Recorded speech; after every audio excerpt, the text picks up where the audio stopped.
Hey there, Sharon Horne-Ellstrom here. Welcome to day 201 of our Be a Better You annual challenge. Today we're talking about killing ants, mental health and well-being all this month.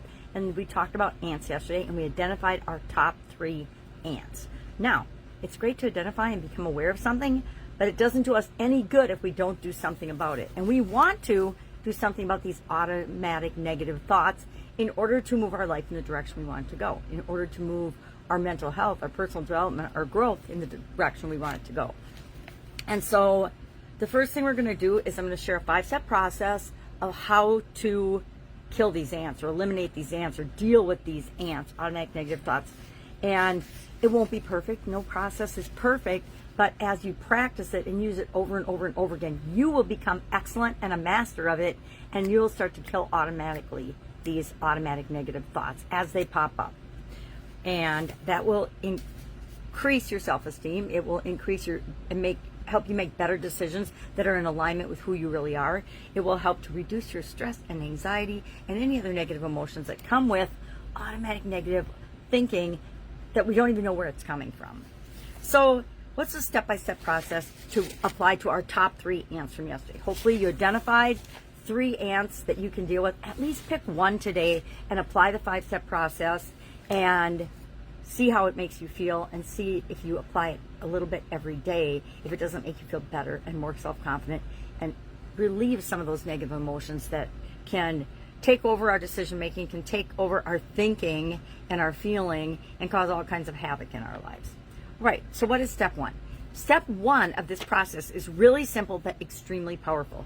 We name the automatic negative thought and we call it out. We call attention to it, because the reason these are so powerful is they run automatically in our subconscious, but when we bring them into the light of day and call them out and call them by name, we take away their power. So you say, this is an ant, not a fact. This is an ant, not a fact. So as soon as we notice it, we're like, oh my gosh, this is an ant, not a fact. That's step 1. That's labeling it as what it is. It's an automatic negative thought that I probably wasn't even aware of before, but now that I am, I'm going to handle it. Step 2, question its truth. Ask yourself a couple of questions. Number 1, is it 100% true? Is it true all the time, no matter what? And the answer is always no to that, by the way, because almost nothing is absolute. Secondly, what evidence do I have that contradicts this automatic negative thought? I'm going to share an example of this. Question 3, what would I tell a friend who believed this? If I had a friend who believed they weren't good enough, what would I tell them? Start telling yourself that. Step 3, reframe the thought. We want to take this negative thought, and when we eliminate it, it creates a vacuum. And nature abhors a vacuum. It will fill it up as fast as it can. Have you ever seen a plowed field or a burnt out area in a park? Immediately, nature starts growing things back in that area. And so if we don't put what we want in there, the world will put something in there for us, and it's probably not in our best interest. So we want to reframe it and say, for example, if your ant is, I always fail, you want to reframe it and say, okay, I failed before, but I've also been successful, right?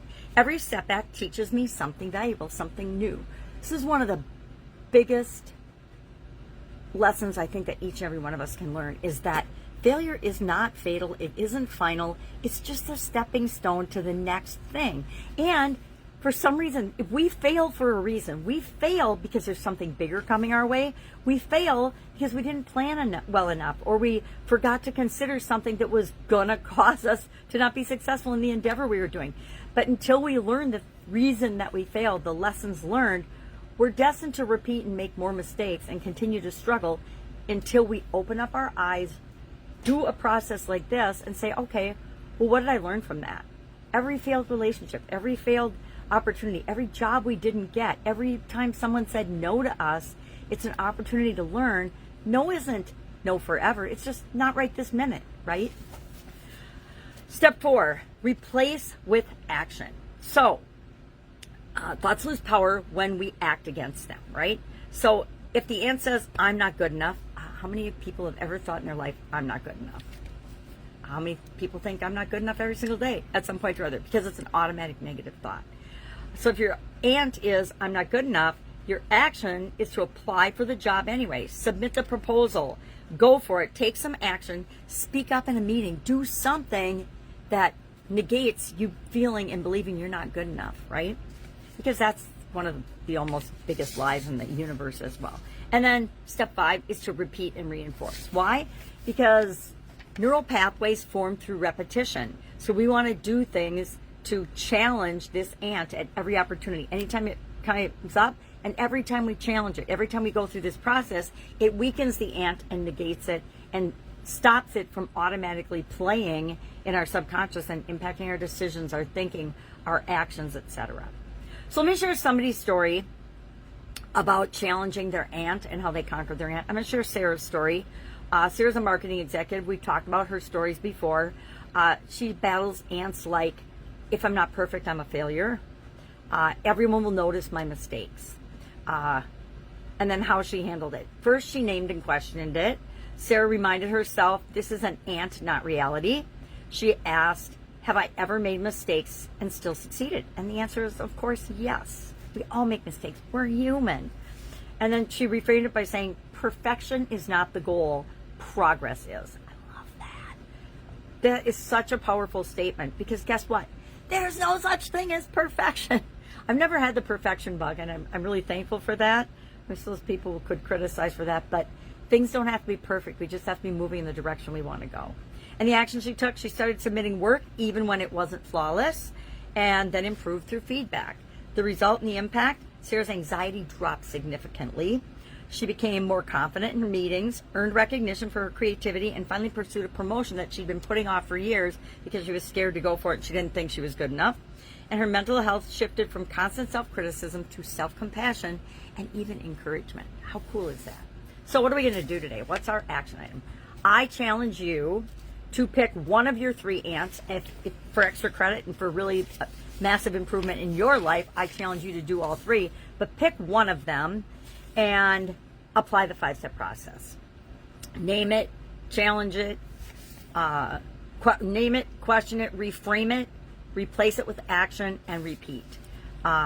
Document your reframed thought, and then commit to an action that challenges the old belief. Affirmations, hypnosis, meditation, all of these things will help you to solidify the killing of the ant, so to speak, today. And watch how every ant that we remove from our subconscious strengthens our mental resilience, our self-esteem, our overall happiness, and reduces our stress and the things that we don't want in our life anymore. So, if you need help with this, if you've got any questions, please, please, please ask. That's what I'm here for. Otherwise, go out, make it an awesome ant killing day. I'm going to do the same, and I will, of course, be with you tomorrow.